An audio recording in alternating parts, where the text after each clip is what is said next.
Welcome again, everybody, to the Mind the Gap Designing Residencies for Everyone conference. My name's Oyinda Mola. I am a board of director for Res Artis. I'm also the executive and artistic director for the Center for Contemporary Arts in Lagos, and I also run residency. Oh, you can't. Is my mic on? Okay, maybe I come closer to you. So welcome again to day 2 of the Mind the Gap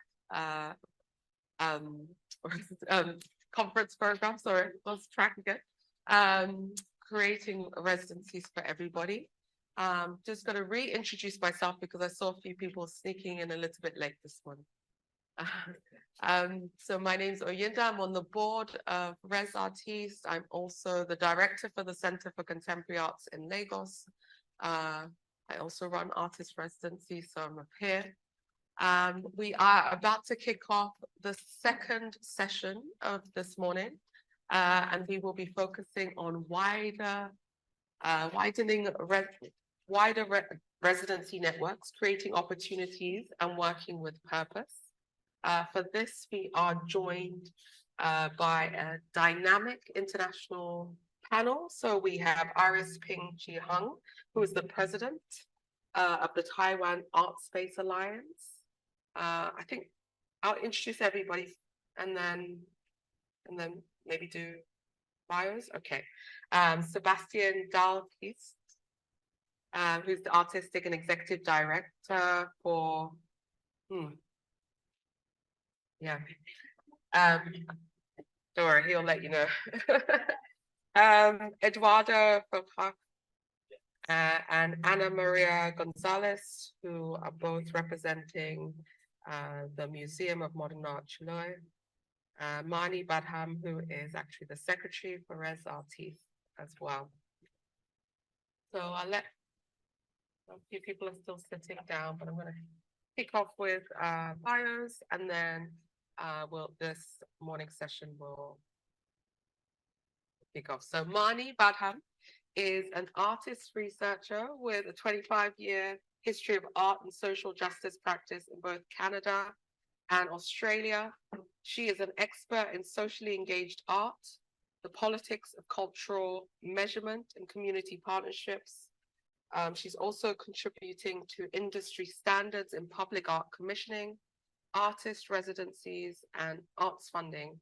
She teaches across social practice, public art, and expanded curation. Marnie is a senior research fellow at the School of Art, RMIT University in Naarm and Melbourne in Australia. Sebastian, and you've got to please help me with. Yeah, of course. It's really hard to say in English. So Hägerstensåsens medborgarhus, you can have that as a way to try to learn Swedish. That. And then kollektiva hjärnan. So please say after me. No, I'm kidding. Yeah. Hägerstensåsens medborgarhus.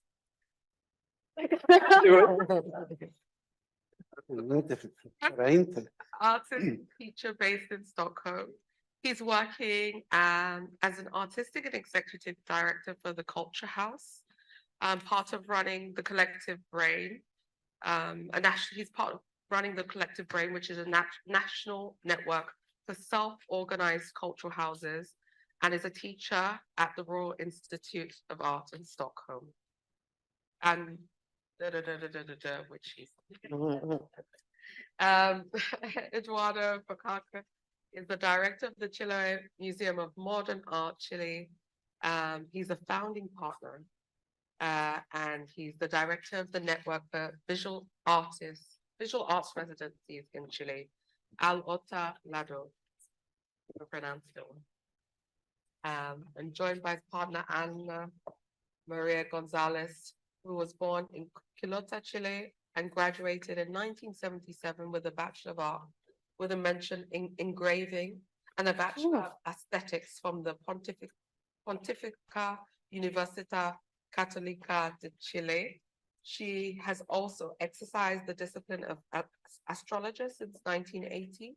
She's been a member of the Chile Museum of Modern Art since the gestation in 1988, and currently works as a curator and art director, working with activities and exhibitions, forming part of the directory as well of the Chilean Network of Visual Arts Residency. I missed anybody? Okay, yes, sorry, Iris.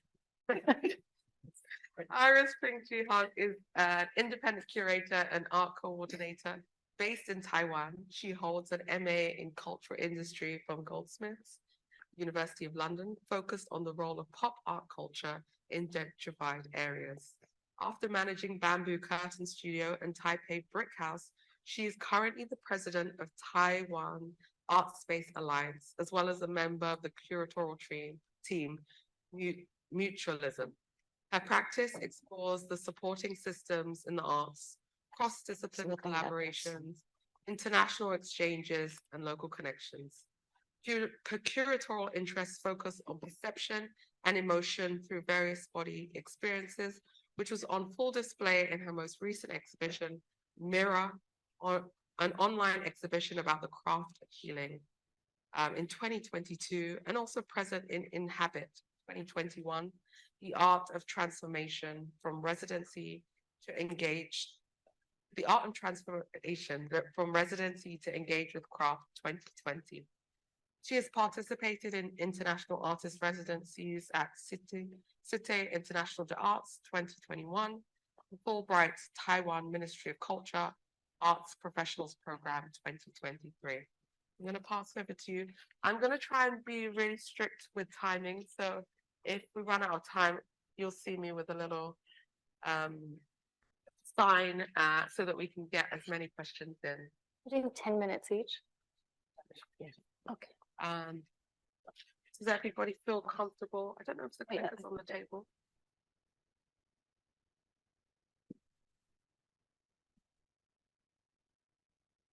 Okay. Hello, everyone. And yes. My name is Ping-Chi-Hong, and you can call me Iris. Thanks for having me today. So echoing back to the topic of this panel, the wider residency, creating opportunities and working with the purpose. So I'm going to share the organization that I'm currently working with, and it's called the Taiwan Art Space Alliance, and we normally call it the TASA. So basically we are the platform, and then we try to connect with the various of the residency space or art space in Taiwan. And each of them actually have different kind of focus and welcome all different disciplines of the artists, including the visual art, performing art, and of course, a lot of cross-discipline kind of practice. But actually, before I start, I really want to do a quick survey because I'm really curious about all of you here today. I'm sorry, I cannot really take care about the people on the screen, I mean, in the online, but I'm just curious about how many of you actually here, I mean, you are like working as a residency provider. So if yes, then you can raise your hand. I just want to see the position.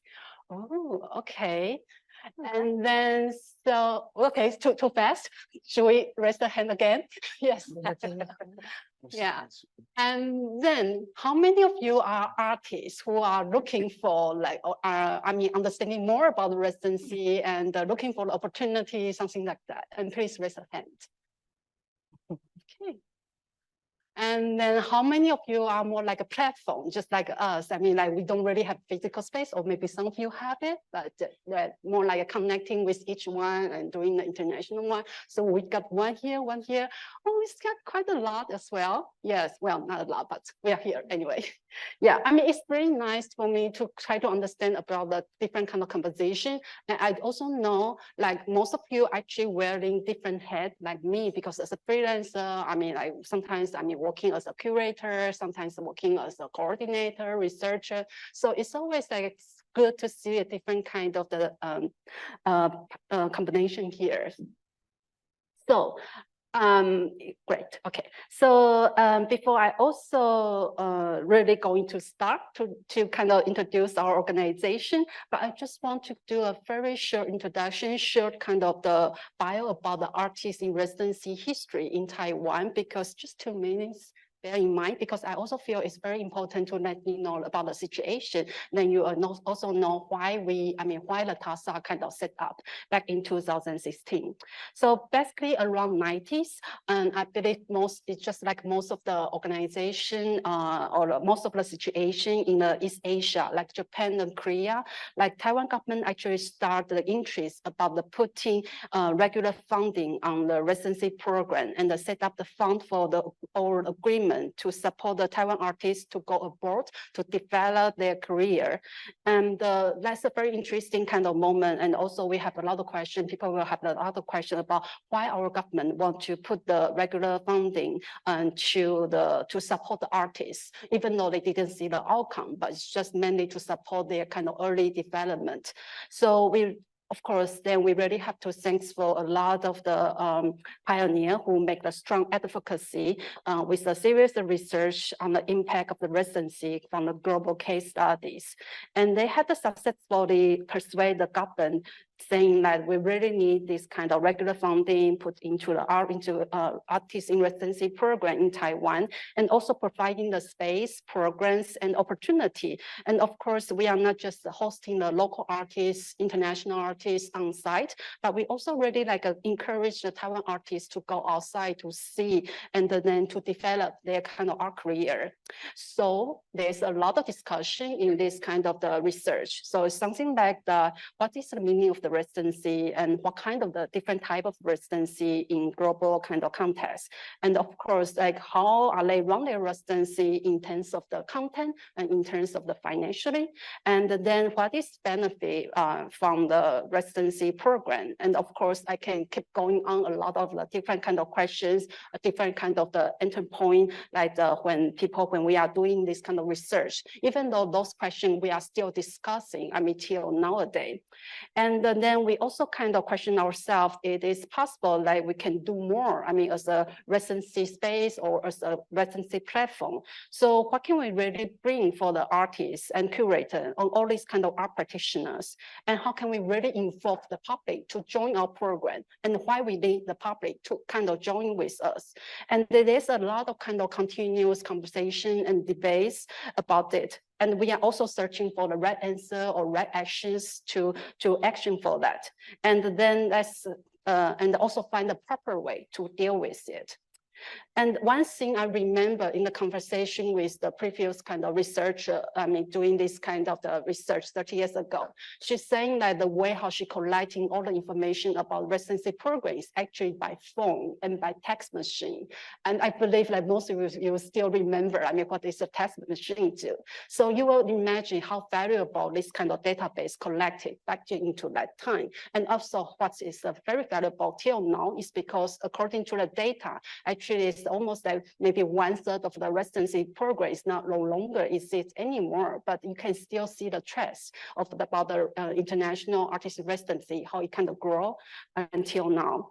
And so, of course, I probably have to I would just very short kind of the introduction about the history, and because this kind of pioneer, we are having this kind of regular support, and we are having a lot of the residency program in Taiwan. So that's the reason why I want to start first, and then talk about why Taiwan Art Space Alliance kind of set up. So we started up the conversation in 2015, and just through the conference we talk, and we are collecting the different information from our local art space and what they are doing. And then in 2016, we kind of decided, okay, it's kind of time for us to kind of form this network, form this platform, because we found out there's a lot of gap in between the different residency and art space in Taiwan, because everyone is very busy doing daily job. So they don't really have time to do this kind of gathering and the kind of exchange the idea, exchange the profession. So that's exactly the reason why we set up this platform back in 2016. And then we will set up some kind of regular meeting and link up and to share information and so on and so forth. So, and of course, at that time, I'm still working in the residence space, so I can still share kind of my knowledge about what I'm facing, the artists that come to our space, and what are things, the difficulty, the conflict that we have to deal with, and we share the knowledge with each other. So basically, in our programs, then so we have 5 different kind of discipline or 5 different kind of approach. And but before that, I think I would also like to kind of because there's a lot of, and because I just kind of briefly introduce about our the composition about our board member and also about our staff, because they are actually also very experienced kind of artist residency organizer and also art space curator. So today we also have someone here. I mean, like, earlier, we also hear we have the Yuxuan here. She's our board member. Maybe she can wave, because she's like also running a residency in Hsinchu, and then welcome different kind of international artists and do the exchange as well. And maybe not yet, but they are looking for the international exchange. And then we also have our board member from the Taipei Artist Village. They are also in the back, because the reason why I want to name them is because after the break, you probably can also have the chance to talk with them. And they are the more like public fund residency, which also is the first like residency in Taiwan supported by public. Like I think they just celebrated 25th years last year or something like that. And so that's why we are really keen to participate in this conference and to share as well. And we also have our colleague from TASA, and then they are also used to work in the art space, and they're kind of helping the artists to looking for different kind of information. So in our platform, we actually use a lot of social media, website to collecting, to share the information for the artists about different kind of open call in Taiwan or internationally. And then, but this is just for the artists. But then, as I said, because most of our members are from different residency space in Taiwan, so we're collecting like it's more about like the know-how, like how can we run the space? What is the, for example, we have a lot of conversation yesterday as well about the care for the artists, how many information, the handbook, the orientation before they arrive, and when they arrive, what we should do. I mean, we kind of exchange this kind of idea. And then of course, like we also have to, a lot of care is about internally about the staff, because I guess most of you already know, like working in the artist residency is really super like mentally, physically, like labor as well. Like we always working overtime, because artists on site, you have to really take care about that. So there's a lot of this kind of the discussion, not just because we shouldn't just focusing on work like much, but we also have to take care about ourselves. So we have kind of come out a lot of workshop talking about that.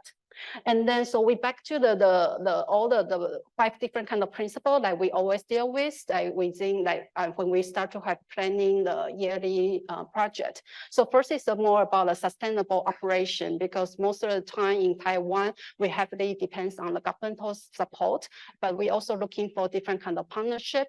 And then in order to think about how can we sustain ourselves, I mean, if we don't really get the funding from the government, and then it is possible to find a different way, partnership with a local community or like a local kind of corporation, something like that. So we always have this kind of conversation and the tryout as well. And then of course, we also do a lot of the platform connections. So we have a lot of good friends from Europe, from States, and also a lot of friends from like Asia part. So, and now our mission is also try to really build up the regional kind of network, like connecting the Asia part, and also share different kind of residency information, connection, resource with each other.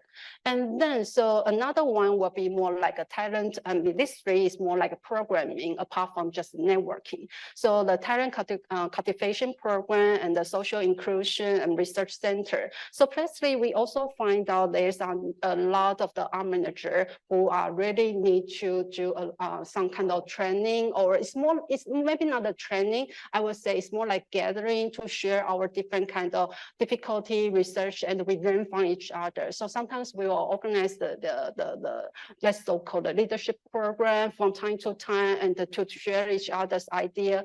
And then sometimes we work with our partner, because one thing I probably didn't really mention is because we really like to work with our members, because our team is super small. We can already do a lot of things, but we also like to partnership with our member to do. For example, this year we are having the art critique kind of program. So we open call for the art critique to join with us, but then we partnership with one of our members, which is called like 435 Art Zone. So they are artist studio, have so many, almost 100 artists on site. So we working with our art critique and then we share, we discuss. So that's and also about the social inclusion. For example, we work with the Yuxuan, Hsinchu art space. So basically, for example, we are thinking about when we make the program, when we make the exhibition, sometimes we forget the people who have the disability are not able to join to see the work. So this kind of couple times we work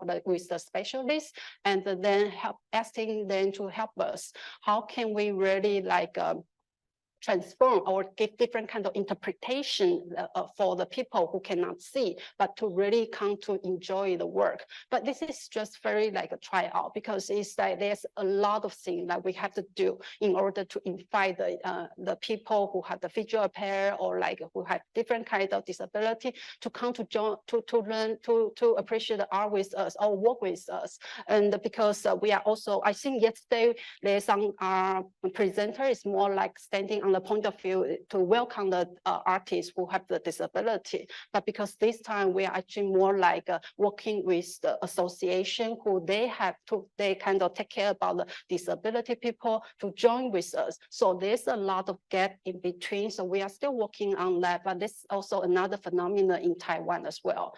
So quickly just go through the slide I had, because normally I kind of forget the slide I kind of produced earlier, but these are all the members we have at this moment. And we also make a Google kind of calendar, Google map to pinpoint some different kind of residency program or art space in Taiwan. So it's all on our website.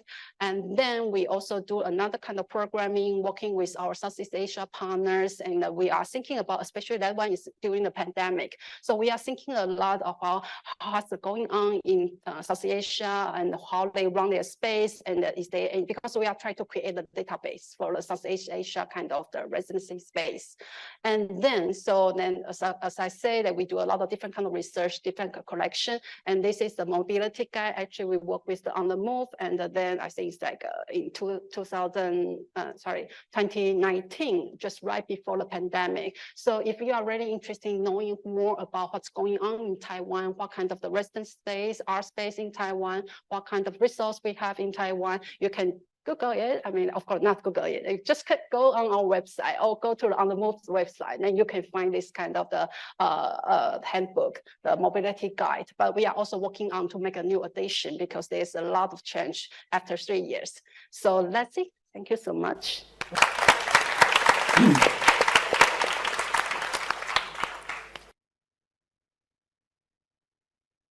Thank you. And hi, everyone. I will actually move here because for me, it's much easier to concentrate while standing up if I'm supposed to talk. Let's see if this works. Yeah. Yes, it does. So my name is Sebastian Dahlqvist, and I represent these two, let's say, organizations that most of us in the room are struggling to pronounce because the names are in Swedish, Hägerstensåsens medborgarhus, and the collective brain, den kollektiva hjärnan. Yesterday, I gave myself this, now it seems like impossible task to try to sort of sum up 50 years of changes within cultural policy making and within politics in Sweden and elsewhere. It feels weird now standing here trying to do that, but I think it's because I received this note and on it only says Sweden. And then I felt like, okay, I have to try to represent this country where I grew up and where I'm based. So I'll try to be quick, and please lift this up when I'm running out of time. So in the 70s, and this a lot of you probably know, this is the decade when sort of the first cultural policy national programs are being launched and implemented around Europe. In Sweden, this was done 1974, and the cultural policy plan, the national one, was, with today's view on it, quite radical, not least in the sense or in the ways in which it connected a aesthetic understanding of culture to an anthropological understanding of culture. And this we might be able to get back to later, but I have approximately half a minute per slide. But I also want to start maybe here in the 70s, because I don't know if you share this reading of the world we live in, but my feeling is that we inhabit this strange and violent world where capitalism has presented itself as the only alternative. But while at the same time we are haunted by a lot of specters of a world which could be free. Some of these specters, in my view, belong in the 70s and in the 60s, and some in yet other decades. So since I am in London, it feels great to finally have the chance to quote one of your previously biggest enemies within society. The name of this figure was Margaret Thatcher. And she once said, there is no such thing as society. And this is something that the Swedish government at the time really took to heart. In fact, I think you could even argue that the biggest export the last 50 years within the British context has been the neoliberal project. And Sweden was really fast at adopting this, dismantling a welfare state that was built during a lot of years, during several decades. This was when that process started. During the 80s, that is also when we get our first national fascist party in Sweden, a fascist party which is currently co-governing the country. So let's move on to the 90s, also the decade when I was born. There's a new national cultural policy launched in Sweden here, and I think that goes for a lot of other Western societies as well. Yet another import is this concept of cultural and creative industries, which the Tony Blair government launched and which Sweden adopted. And I think we could spend a lot of time discussing this, because that's really, at least in a Swedish context, and I guess you have similar experiences, that's really regulating the action space that we work within as artists, as cultural workers, because this launch of the concept of cultural and creative industries was a rhetoric strategy that we can get back to, but that I think we have to view very critically. And I think we have to be very careful with these different words that we circulate when describing what we do and why, and when we try to sort of motivate it politically. So getting closer to the collective brain, the 21st century, this in the Swedish case, and I guess in a lot of other contexts, is really the decade when you can feel the victory of the neoliberal project. And during these 2 decades, up until the moment I'm standing here talking to you, we've also seen the sort of resurgence of fascism in Sweden. I said that briefly before. We currently have one of our biggest parties in Sweden is the Swedish Democrats. That's the name of the party. It's a party with a clear fascist root, and it's currently ruling the country in alliance with the current government, which leaves a lot of previously already vulnerable groups and communities in our society even more vulnerable. because they are targeted and attacked by different changes within the law. But it also leaves the field of arts and culture extremely vulnerable because they have targeted that as a mode of establishing a new kind of national, let's say, understanding of oneself as a culture, as a people.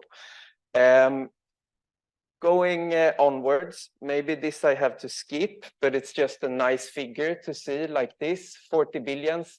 That was the total amount of money that private landlords made during 1 year in Sweden. That was a world, or not a world, but a national record.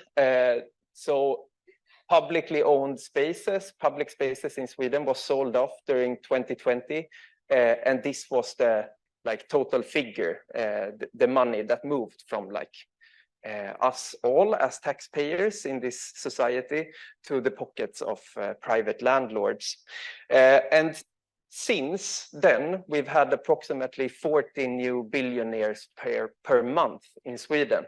So Sweden is currently one of the most suitable places to sort of be if you're part of the 1%. This is something people tend to forget because Sweden is still perceived as this socialist paradise when you move around beyond Sweden. This is also a figure to think with. 435 libraries around the country have been closed during the 21st century. And actually, since our last government was in place this last fall, a year ago, 50,000 kids lost their sort of places in the publicly funded art school and music school around the country. And that happened overnight. So all kinds of spaces for critical thinking, for making of various kinds, is under attack, and that's important to know. So that was the like pre-talk to get to the collective brain, which is a network of self-organized cultural houses spread all over Sweden. Currently, we have 40 members. These are the names. Some of them are hard to pronounce, others are not. But we are spread out in 19 of Sweden's 21 regions. And here I tried to sum up what sort of unifies the different members of our network. So all of them are self-organized. This means that we have all constructed, let's say, the reasons why we exist, what we aim to do, and how we aim to do that. We are all managed and to the most extent owned by artists and cultural workers. We are both artists and providers, which is important to highlight. All of the work that we do within these different organizations is based on interdisciplinary and site-based methods. And we are all established in areas in Sweden with very little, if any, infrastructure for art and artistic production. And I think these last things are important to note as well, because we are very much engaged in trying to develop and change cultural policy, which is sort of that which limits our action space, that which regulates how we might work. So we have been existing since 2015, and you could say also one thing that unifies us all is maybe that we try to create meaningful spaces within meaningless structures, if you are to be mean towards the Swedish society. We host annual assemblies around the country every year where we all get together, sort of like this, but we move from member to member, and we organize it in accordingly to, or in accordance to sort of the needs of the present. I should go on. Oh, no, something happens. Now you see it very small. Is that a problem? Maybe it is. Maybe it's because I was too long at this slide. I think it is.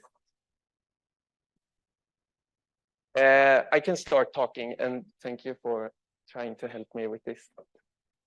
So this is just an image of Hägerstensåsens medborgarhus, where I work on a day-to-day basis. It's a people's house, a community center, approximately 2,000 square meters big. It's open 9 in the morning till 10 in the evening for everyone. And one of the things we do is to host residencies. We have 4 parallel residencies.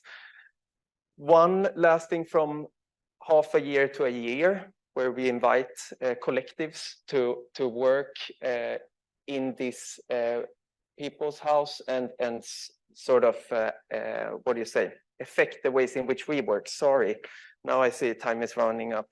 But then I will go on very quickly and show you just a few more of the members of the network. Ställbergs gruva, it's an old mine that was bought by cultural workers 10 years ago. They have been a member since the very start. This is an old scrapyard that was also bought by cultural workers, also been members for the last 10 years. This is an old brewery that was turned into this cultural house with 2 residency apartments and long-term residencies. So all of these organizations run residencies. And this is our newest member, actually, which has a 45,000 square meter big industry that they managed to buy due to crowdfunding. And I think maybe some place to leave us, or like a question for me in relation to these houses being also owned by cultural workers, is that this is sort of a paradox to me, that in order to keep things public, sometimes you need to privatize them. And I think that is a key challenge to the work that we do. Yes, thank you so much, and sorry for going over time.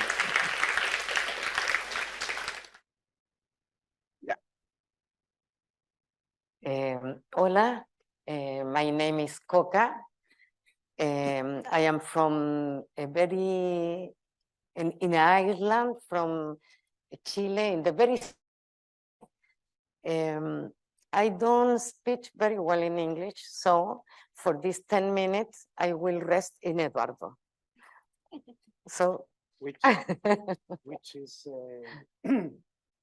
very good, as everything that we will show, we have done together. So if you hear me or Coca, we are talking actually the same language.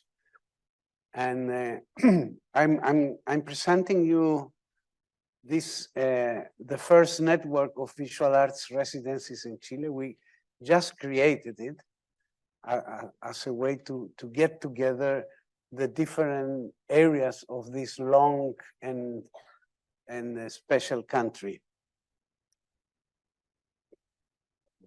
Objectives are normal: strengthen, generate, thinking, organize, disseminate. This is the things that every residence does by itself, and now it's our objectives as a net. As you see, Chile is a very special country, as it goes from the driest desert in the world, in the north, till the coldest land in Patagonia, in Fire Island. So 6 residences along Chile, we got together so to offer something with all these different landscapes and opportunities. So we have the Atacama Desert, we have Valparaiso, which is very known as a port. Then we have Valdivia in the south, which is one of the cities where most rain in the world. So we have the driest place and the humidity more place in the world, really. Valdivia gets very much rain during. Then we have Chiloé, which is the island that Coca was saying, and where our project is based. And then Fire Island, the last one. So I will briefly show you. This is Saco in Atacama Desert. It was created in 2012. Oops. Oops. Bueno. And they run a bienal, they run an art program, residence, and festivals, art contemporary art festivals. And they don't own a place really, they only own the little place for the residents. The rest, they work in the desert all around this vast territory. Then FIV in Valparaiso, in this very special town. It's the Valparaiso International Photography Festival, was created in 2013. It's located in the city itself, and they created it as a place for dialogue, reflection, dissemination, and production of photography, mainly. So, as you see, every residence has also some specialty. So Valparaiso is the photography, and they do festivals at the national and international level.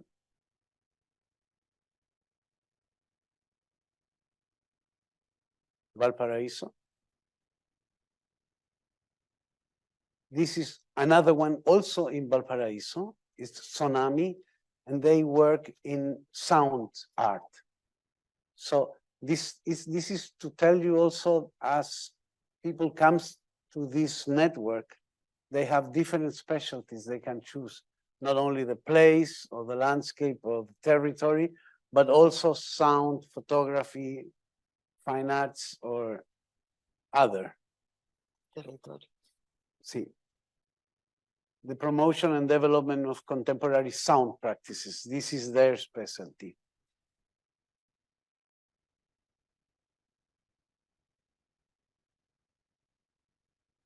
This is LABVA in Valdivia.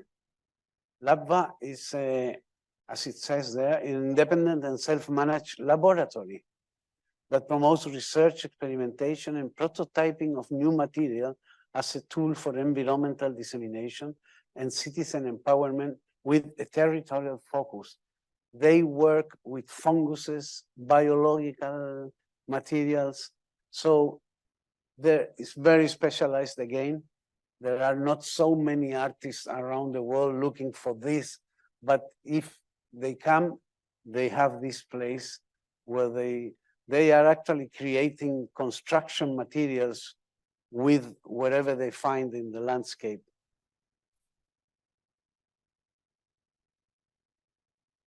That's just to show the way they work.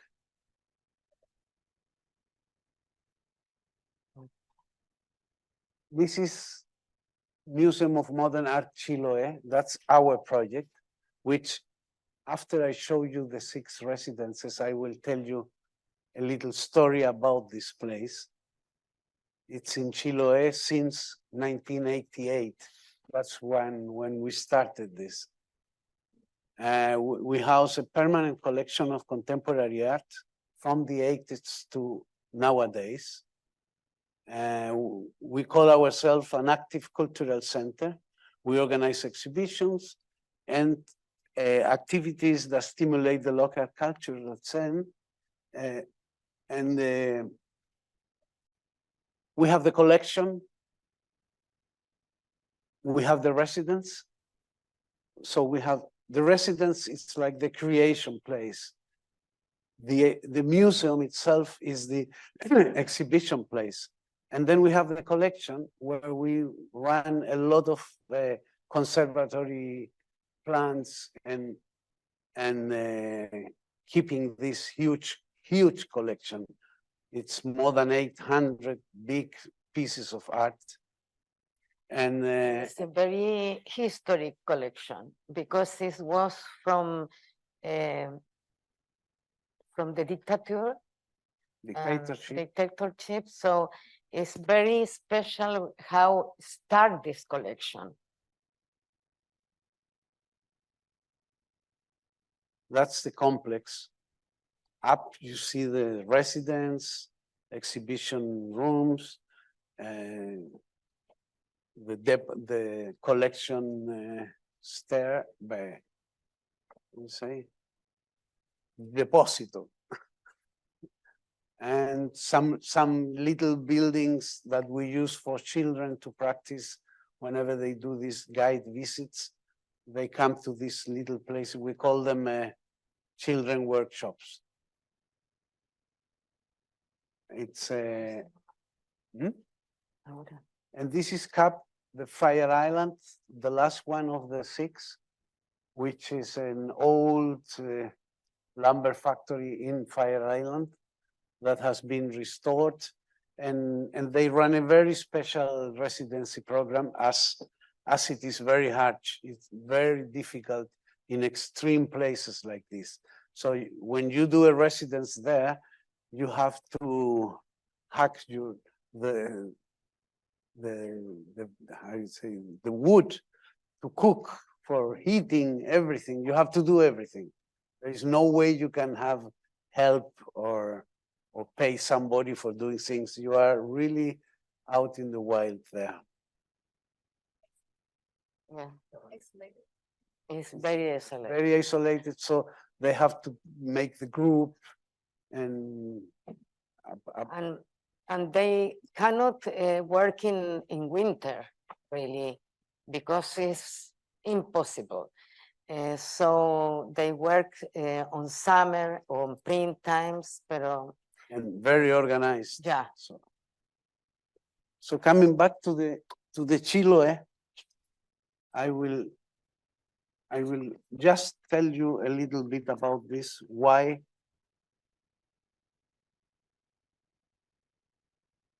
it's a very special moment for us also, because 4 more days, 11 September, commemorate the 50th anniversary of the violent coup that shook Chile in 73 and kept us under a dictatorship for 17 years. 17 disastrous years that erased the democratic and visionary culture that characterized us and that we are barely rebuilding. There are many passionate about art who couldn't wait for the end of the dictatorship and began to act culturally without any funding. This is us. Without any funding or help from the state, of course. This is the case of the Chiloé Museum of Modern Art, which we invented. Actually, we created it from one day to another because we couldn't wait the country to be rebuilt. So we invented and ran with Coca since 1988, still under the military regime on an island in southern Chile. The creation of this museum was first and foremost a protest movement. The simple creation of an independent place to disseminate contemporary art that was produced in Chile. We did not imagine then that the museum would grow and become the first space for artistic residents in our country. For 27 years, we worked voluntarily, only with the help of people who supported the idea by offering us transportation, hardware, printing, newspapers, and other basic services that allowed us to survive. So those was 27 years that we ran the project with only with passion, really. Passion and persistence. Only since 2016, with a recovered country and solid cultural institutions, including a Ministry of Cultures, we were able to access competitive funds that allowed us to mount exhibitions and carry out our activities. But these funds do not subsidize workshops in residence, which are sustained solely only based on the will and effort of visiting artists who agree to meet us thanks to international networks such as the one that bring us together today. But that is not enough to keep a residence alive. It was necessary to create a way to access state funds. This is how we created the Chilean Residence Network, as a way to access government financing, which, although competitive every year, ensures the existence of associated residences and also makes it accessible to those who cannot pay. It is this mechanism that will allow us from now on to convene and invite artists free of charge to work in a residency of their choice, from the driest desert in the world to the most extreme Patagonia on our continent. From the development of this action in a continuous and constant way in different regions of a country, a new awareness of artistic creation will be born. The idea of artistic residency and its impact will naturally spread and enrich the regional cultural endeavor throughout our territory. So this is the story.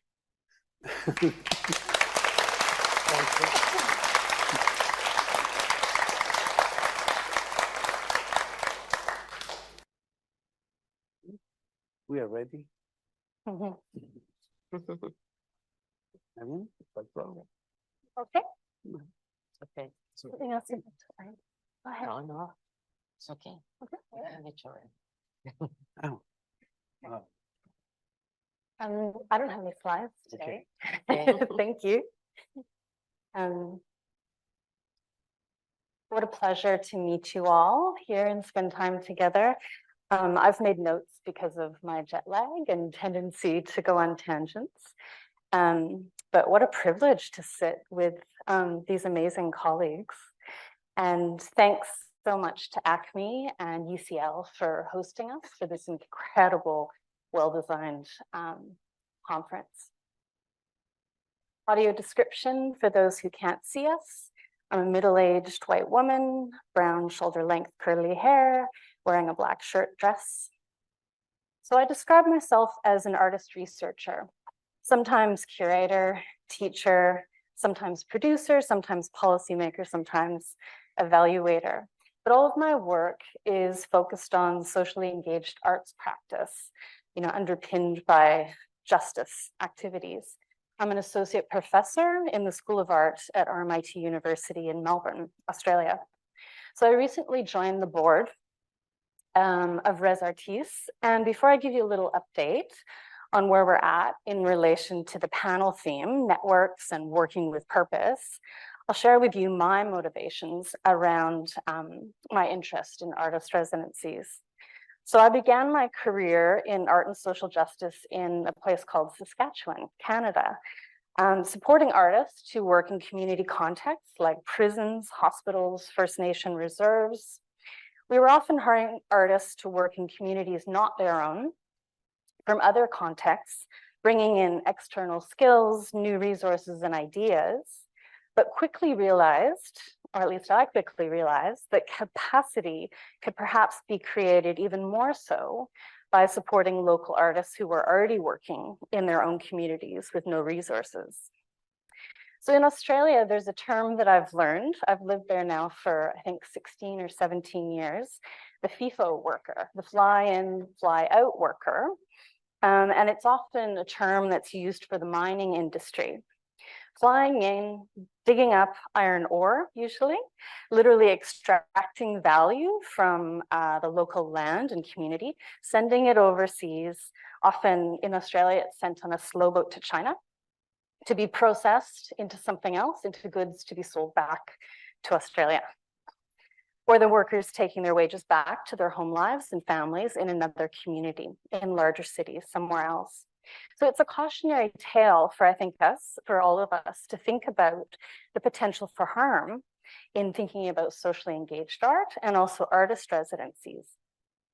Coming from Canada and now living in Australia, I'm particularly interested in what this sort of social form or social contract between a guest artist and a residency host can tell us about cultural relations. Specifically, I'm interested in Indigenous settler relations and what that means when we think about critical hospitality. As a settler migrant myself, or as I often say, an uninvited guest to Australia, I've been involved in a series of artist-led collaborative thematic residencies to think these ideas through.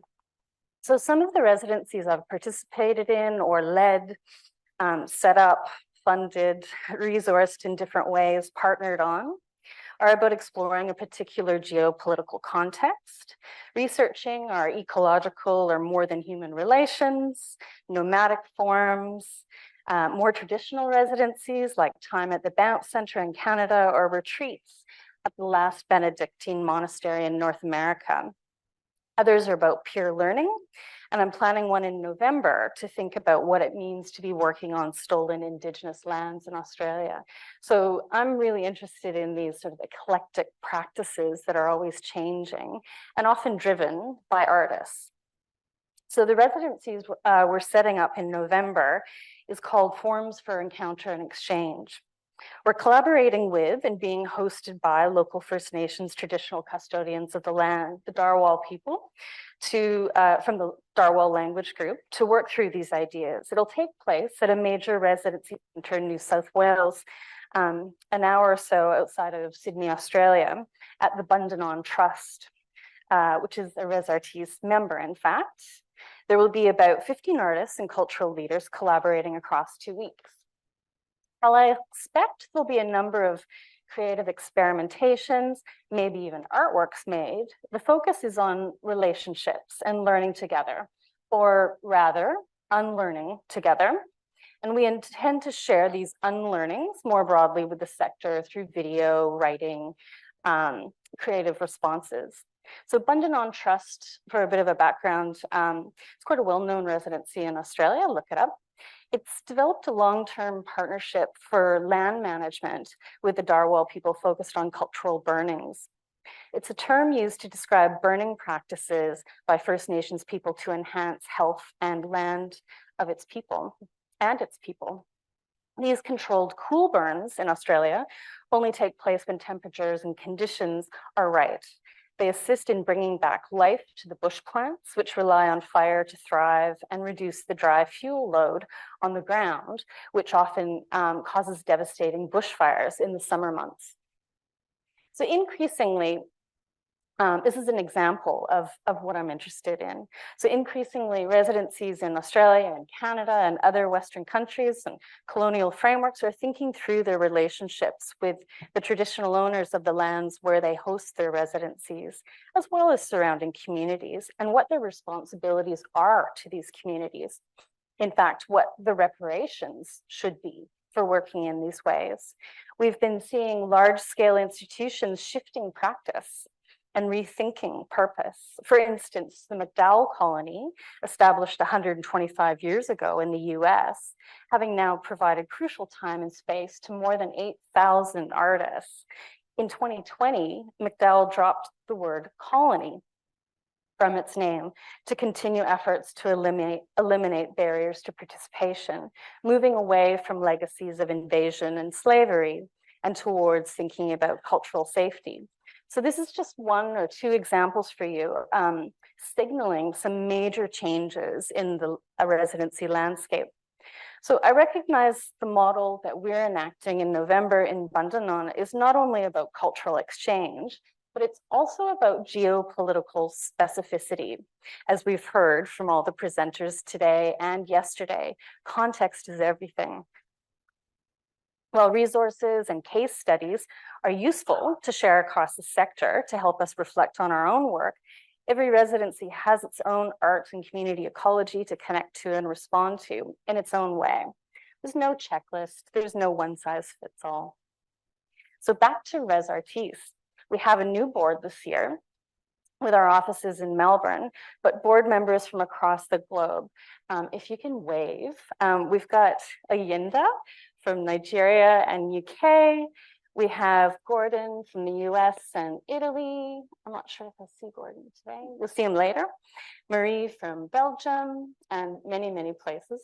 She's always traveling. Anupama, who's in Dubai and India. She's not here today, but she was participating in our planning the other day. And of course, Daniel from Australia and myself from Australia and Canada. We also have our fantastic staff here, Josephine. And yeah, Josephine's down here in the middle, and now I think is around here as well somewhere. She's upstairs working away. And of course, a shout out to Eliza, our executive director, who many of you will know, who's on maternity leave with her new baby at home in Australia.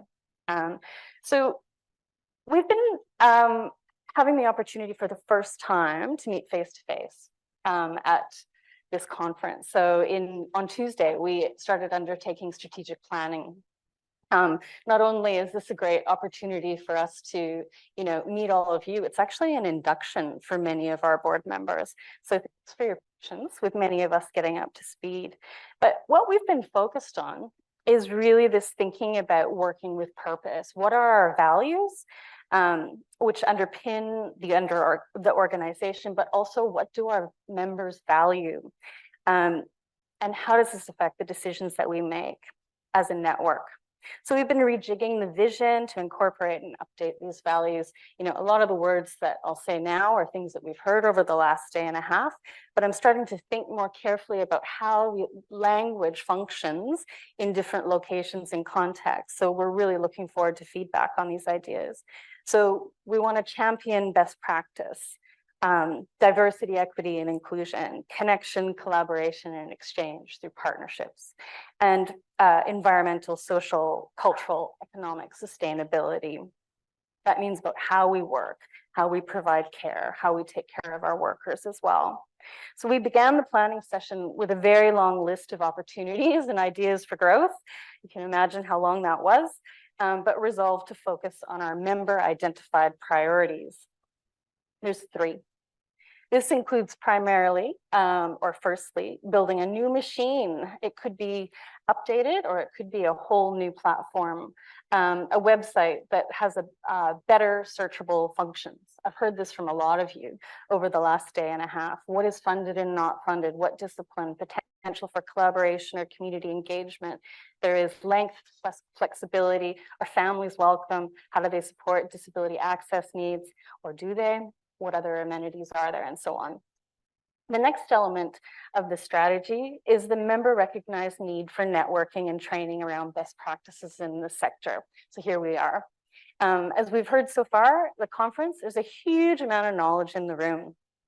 Well, of course, we develop resources like contract pro formas, provide additional consultation for new residency setups, specific training needs, conflict mediation between artists and residencies.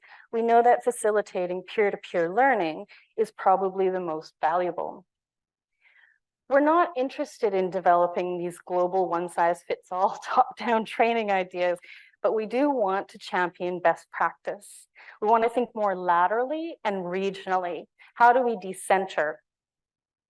Some of the needs or concerns around equity and fairness are geopolitically specific. We can help facilitate new regional networks. I see there's many here today, which is very exciting, based on the urgent issues identified by you and support your local leadership.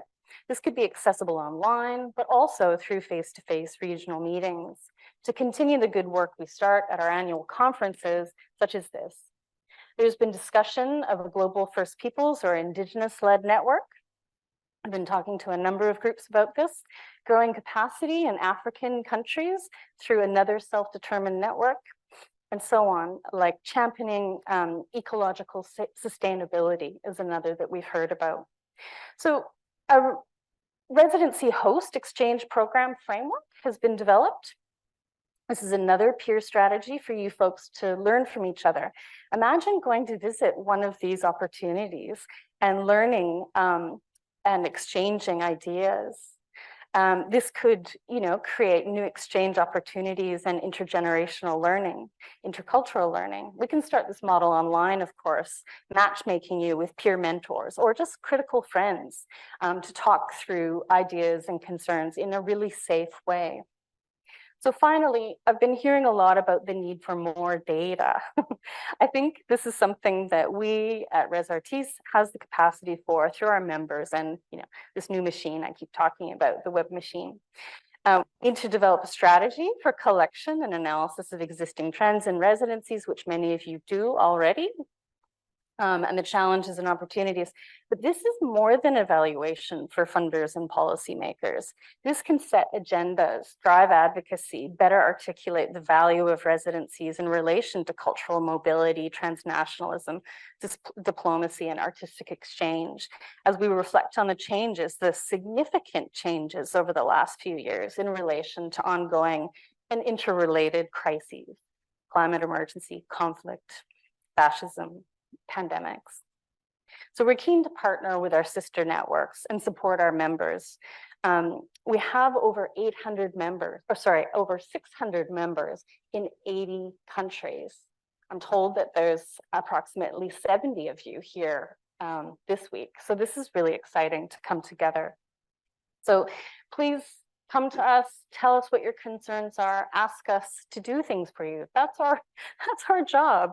But again, thanks so much to my co-panelists. I'm looking forward to the discussion. And again, to our hosts, UCL and Acme. Thank you.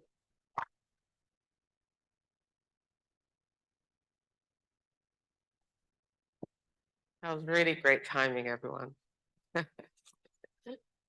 I was putting the pressure on you, but you had like a couple of minutes each to go. But I like the run at the end. So, does anyone have any questions in the room, online? Questions?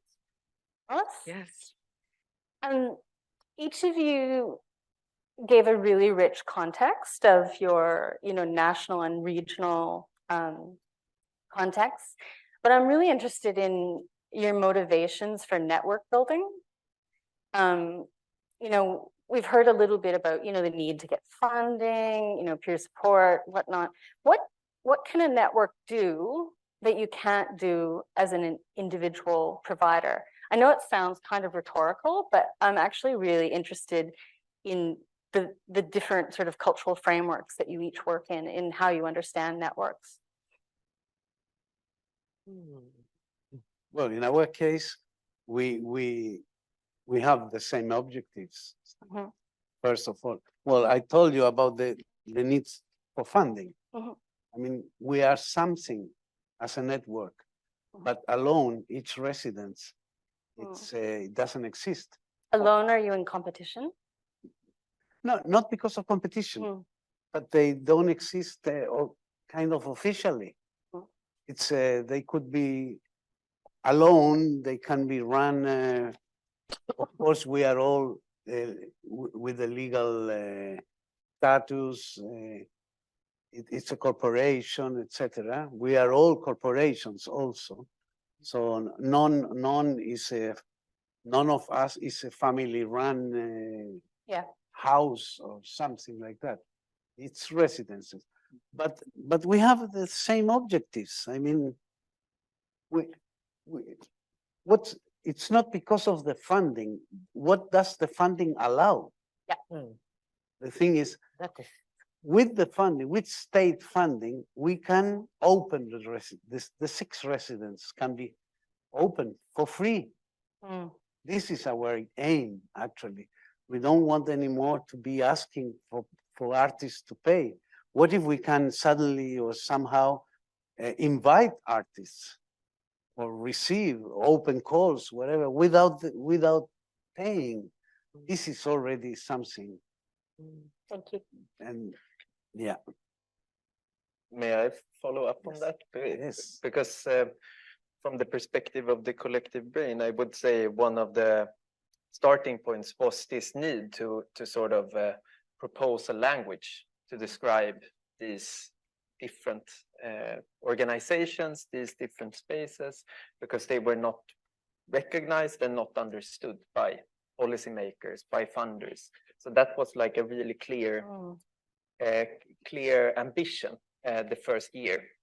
Of course, to share the knowledge, the methods that we sort of produce among ourselves, and to become stronger together, but also to get a seat at these tables where the decisions regulating what we might be able to do and what we might not be able to do, these decisions are taken. And I think that's, I mean, the beauty of self-organizing something, to give yourself that assignment. Okay, there's no one representing what we are trying to do, then we have to do it ourselves. Stronger voice. Yeah. And for us, actually, I kind of joined, to initiate this platform quite in an early stage. And because before we set up this platform, as I mentioned, I used to work in the residency space called the Bamboo Curtain Studio. And it actually is like most of the residency as well, is also operating their own program, doing promotion. But what was special is actually because the founder, she's really have the vision. The founder is called the Margaret Shaw, and she really have the vision to bring in, like, we should really looking the residency in a bigger kind of picture. So we are always the one, working with the Margaret to attend the conference like this one and to learn something. And then when we go back, we share. But there's a certain point, founder Margaret, she found out maybe we should initiate this kind of mutual platform, which will have other people could really kind of invite a different member to maybe attend the conference like today, and instead of just like a Bamboo Curtain Studio as a whole. Because as I said, we are also just one of the residency as well. So that's the reason why we set up. And also, I guess it's also very kind of, because we don't really apply the funding to running the space. We are mainly just the platform and also working with different members as well. So we are also like a mediator between the, let's say the government and also the different members as well. So we're collecting the problems and the questions and the things they face. And then we find a channel to talk with the governor or the councillor and asking them to help us as well. So I guess we are not like strong yet, but we are hoping like in the future, we can be strong enough to get some kind of impact or influence in the future. Yes. Thanks. And one thing, how will Res Artis go in front? It's a challenge also for you. Absolutely. We have been members from the organization for more than 10 years, alone as Chiloé Museum. But now, as a network, we don't know yet. You will have to create a kind of chapter for networks. Yeah. As we see Argentina, Argentina has got the Quincho network. Well, and that leadership of regional networks is really important. It's not to silence individual member voices, but it's around, again, representation and mutual understanding of the regional needs, I think.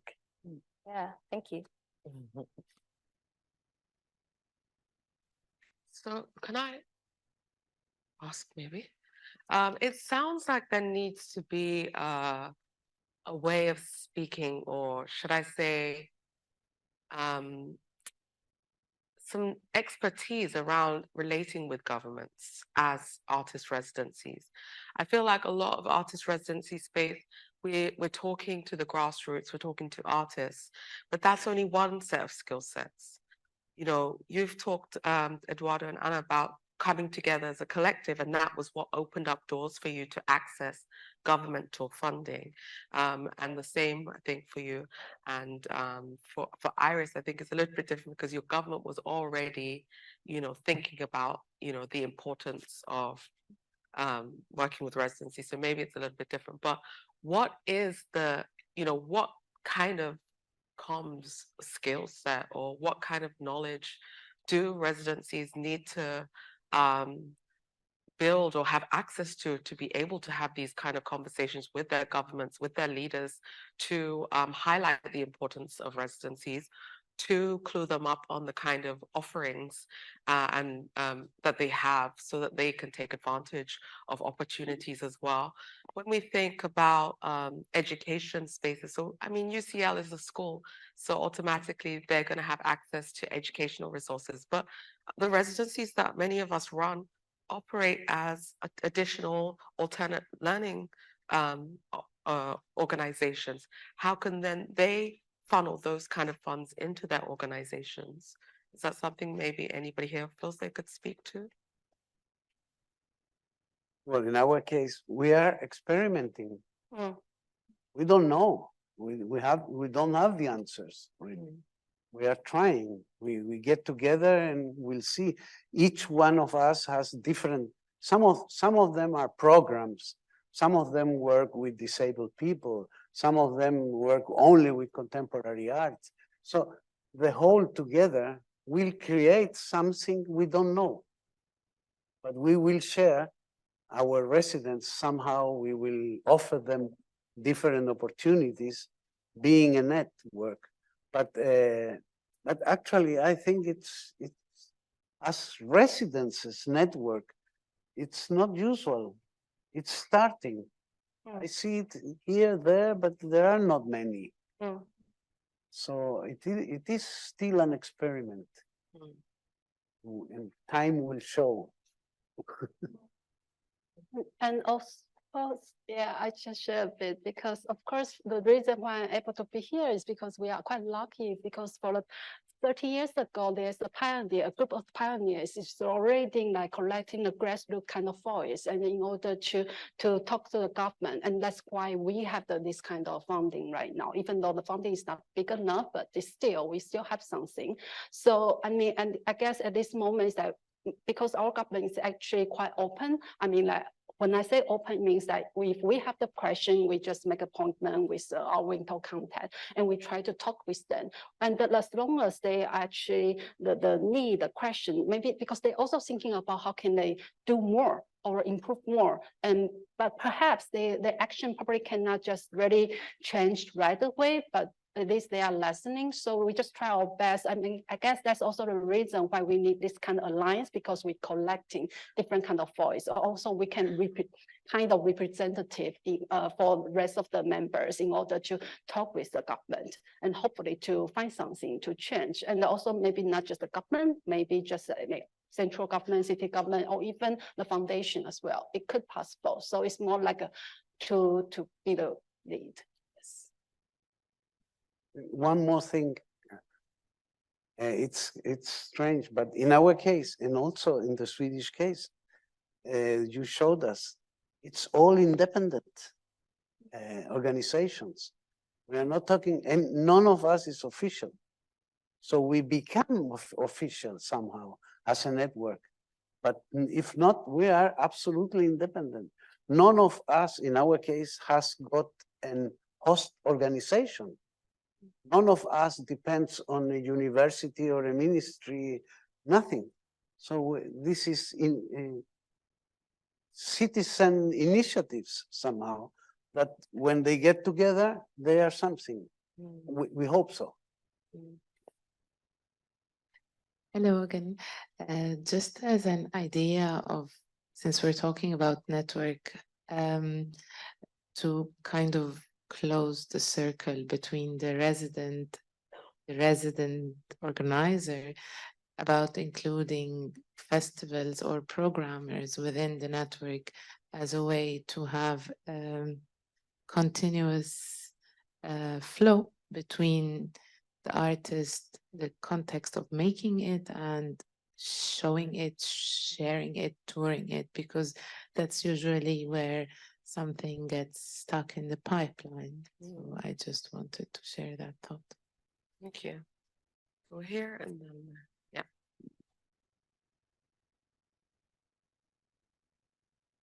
yeah. Hello. More than a question, I have say something about the network of residency programs that we have in Argentina, because we started working together, and at the beginning was like, it has been like a little difficult to get to the same point. But I think that it's very important to have like practice of horizontality. I don't know if I am saying that in a good way. And I invite you to take a look to a grant that we gave the last year together. No, this year together is a grant that is called Constellations. And it's a good way to work together because we gave opportunities to some artists of the country to go to different residency programs at the same time. So I think that, as you say before, is very important also in this context and for Res Artists to start like involving all the networks of each country, because it's like a strong way to get funds, to start working together. So it is more like a comment more than a question. Thank you. Yes. Okay, yeah, sorry. Yeah. Hi, Lisa Funderburk here, President of Artist Communities Alliance, and we too are a global network that supports artist residencies. And I think my question to the panel is this, because this is something that I've been both curious about as well as wrestled with. It's around economic justice. When you're dealing with a multinational group of residencies and residency providers, and as we've heard many times today, the case for funding to operationalize those programs is constantly an issue. I'm just curious to hear from each one of you, what is your fee-based structure to be a member, and why, and what does that cover? And are there exceptions to that? Are there opportunities to think differently about that? Because we know that membership itself is a colonial construct and it is a practice of exclusion. So I'm just curious about how you're thinking about it now and maybe into the future. Should I? Yes. Just to understand the question, you mean the members of the network, like yeah. So there's no membership fee whatsoever for the network that we are running, the Collective Brain. We also work very actively in trying to support sort of the emergence of new spaces, the emergence of new organizations. So then it becomes extremely important not charging an organization anything to become a member. We also pay all members tickets, accommodation to sort of join the annual meetings. We pay all our members when we work together, organize work days dedicated to specific questions and issues, due to the fact that we know that all people part of this network are artists and cultural workers who are not paid from another, let's say, funding body or through another employment. So then it becomes extremely important. Yeah, short. And for us, actually, we do have the price for like the member, for the group member or individual member. And the reason why we set out the price is also because we want to do more to support them as well. And also we want to collect more information. But I know, honestly, I know my team will hate me, but I don't feel we are doing really good to really like asking them to put to pay the annual fee. Also, one reason because in Taiwan it's not really kind of common for the organization to, because it's also kind of, it's not much compared to a lot of things, but it's still something as well. So we don't really like, we still try our best to really kind of hoping this system can build up. One thing as I mentioned again, because we also hoping like we can do more for the artist, I mean, for the organization as well. And then also, but we also try our best to find a different kind of funding resource. For example, attending this kind of conference, and we will apply for additional funding. So we sometimes ask our member, okay, would you want to join with us to attend the meeting? Then we will put that into an application altogether. So that would be more like extra thing. Like we don't really ask the member to pay for that. But again, so we are still thinking about that and hoping the structure will be more well organized organize it, but that's the thing at the moment. No, in our case, we try first, we don't have a leader organization. We are absolutely as Ina said, horizontal, and we are trying to create a kind of a couple of persons that will be the staff and will take care of whatever we agree. But we have never thought yet about fee or to pay to be part of it. No, whatever we can get as a fund, we'll pay these people who are organizing and administrating whatever it has to be done. But there is not a head or an organization. Yeah. Res Artis, as we've described, is a global membership, and whilst we look very grand in this way, we currently function off 2 part-time staff. One that is focused on communications and member resources, and the other around finances around memberships. As part of our, we also have our executive director who's on leave as well. And currently, actually on Tuesday, we reviewed our membership structure, and fee structure, which is actually, we have to admit publicly, is a little bit strange right now. But the organization is run completely off of membership fees. Because of our global mandate, we don't have the ability to access local funding. We're looking at how we can look at other opportunities around some of these ideas around training and resources and supporting local members through partnerships for funding with different national funders. We're looking at potential for charitable status, for philanthropic, but these will be project-based funds. And of course, with my academic hat, I'm thinking about how to leverage research funding. So that's one thing I'm really keen to talk to some of you about as well, is where we can join forces on some of those things, where again, it can move resources around. The membership tier structure is currently focused on like the budget that you have. So you pay based on a ratio of how large or small your budget is. We've also talked about the idea of like economic and kind of geopolitical justice too. So there's particular focus areas for development that we're looking at. As I mentioned briefly, identifying ways to support a self-determined Indigenous-led network, as well as developing capability in African countries currently.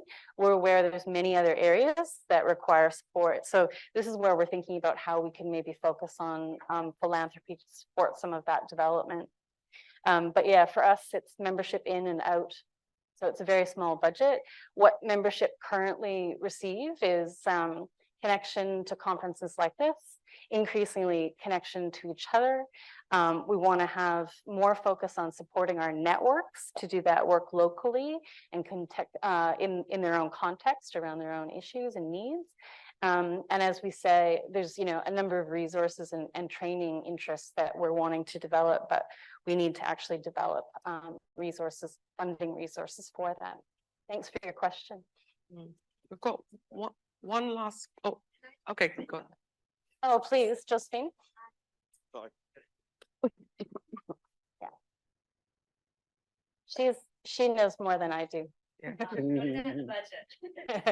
But I think it's worth noting that with COVID, we lost a huge amount of members, as you would all imagine, and have been rebuilding them. But we also waived membership fees to as many as we could who were losing their programs. So I think even though we have membership fees, because at the moment it's the only way we can do the work we do, there's also a lot of understanding and leniency around that. So we want to have conversations with potential members or current members around how they're struggling to also see what we can do in the future. Yeah. I'm keen to have the bigs actually support the smalls if there's a way to Like do that that idea in our too. structure. Yeah. Thanks, Josephine. James. Yeah, after that, yeah. Okay, yeah, okay, sorry. I'll get my thoughts together is thank you all for introducing the work you do and yes, exactly what you mentioned just now, the collaboration between the big institutions and the small institutions where we can complement each other's work, right? So it happens most often. I co-organize a self-organized residency space. I think we should network, Sebastian. It's important for us to, exactly for the reasons that you said, to develop a language, to refuse a certain other language, because it does create a certain reality that we want to undo. You know, like the access you do have to resources as like bigger organizations, right? That this, and if you want to take the comments, the issues that were raised, right, regarding access, true access, not just for all the cultural workers, but for those who have less access, you know, to those resources, which the bigger institutions can give access to, and the smaller institutions, we can be there for those who, you know, can, so, you know, we manage. Many of us, like in the West, we manage somehow, and of course there are big differences. But if we want to think of, you know, redistribution globally, as all the wealth is, you know, on the backs of the extraction of some and so on. And I'm very happy that you mentioned, Sebastian, you know, that we keep saying these things, like, what does it come down to? All of these problems, it comes down to neoliberalism. It comes down to capital and extraction and so on. And we keep, you know, what is culture? We cultivate something, right? We keep saying it. We use these words in all the work that we do. We keep doing that when we see, can we change something at some point? Yeah, I hope that makes sense. Hi, everyone. So just going back to the question before last, my question actually is linked to that about membership fees. And I think one of the issues about having fees is that the information and the opportunities are hidden behind the wall, you know, and you have to pay the membership to access that information. I have been accepted on a residency next year, and I didn't get the information about this residency through any of the traditional routes that you would access as an artist. And even though it's a residency for visual artists, because I'm a multidisciplinary artist, it came to me via a UK, even though it's not in the UK, it came to me via a UK Pan-African Writers Network that I'm part of. So, you know, we in our Black communities in the UK, we share the information. We have networks, we put it out, we share it with each other. We want to, you know, be able to give those opportunities to each other, to have that knowledge. But it feels like having things hidden behind membership and limiting to say, well, if you're not a member, you can just access this amount a week, for example. It's gatekeeping the opportunities. Then the question I have to ask then is, who are residencies for? Are they really for artists? Are they for artists that are discriminated against and marginalized and poor and in the global south? And I think the answer is no. If you want to change that, then you have to change the system that you're operating.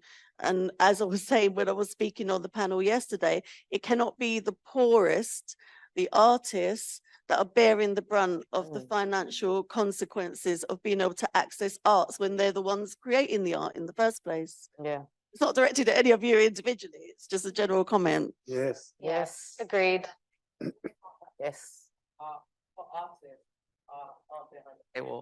so the only membership fees are to artist residencies. And I think it's the same way for On the Move. I'm not sure if Johan is here. But for artists, it's all available to sorry, may I I? think we have 23,000 people on our email list that access opportunities, and that's just a free sign up. If I may add, Bojana from Trans Artists Dutch Culture, we are a platform for residencies. well, most of you know us and we know you. And to Zita, to add to your question, our services are for free for both residency hosts and artists. But of course, there are certain criteria that needs to be fulfilled to be able to join the database from which is being a professional place, and we can discuss about what that is, being open to international artists and so on. If I may add one more point to this discussion of residency networks, and I'm sure in Res Artis you have the same problem what we have in Trans Artis, and that is the eternal question of definition of artist in residence. I'm not posing that question because I think Sorry, it's going to can be you say that again? The what? the eternal question of what actually is artist in residence. How can we define it? And with being able to define it, how can we get more funding? That's it. I'm ending here. Thank you.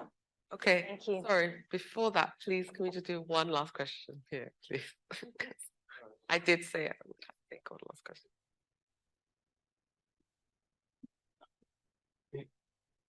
Very good question to the kollektiva hjärnan. How did the network, or do the network have an impact when you go in negotiation with local or official authorities? You're kind of a spokesperson or body, or yeah. Does it work? Sorry, the last, please. How do you have how do the network support negotiations with local and central authorities?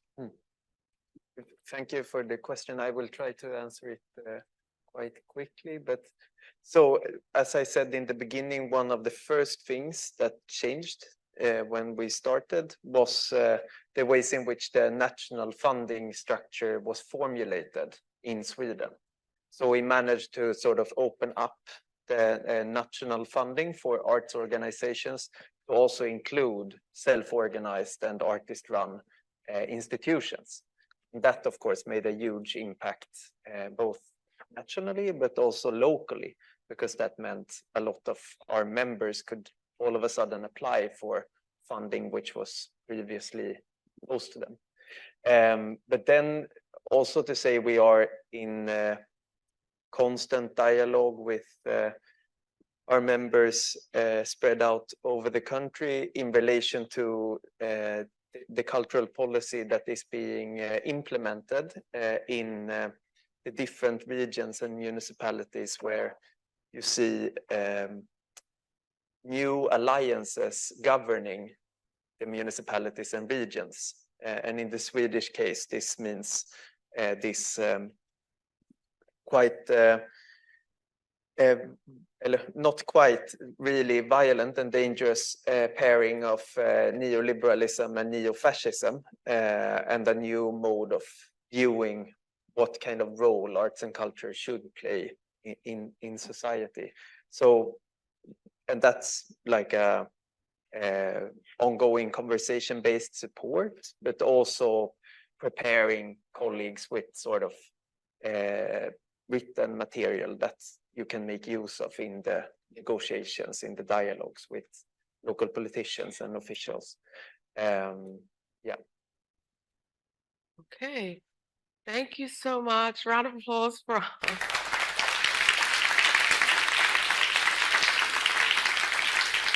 So I think it's safe to say that this morning we've really thought through, you know, a few different challenges and opportunities that are available to us as residency makers or as artists who are applying through open calls to attend.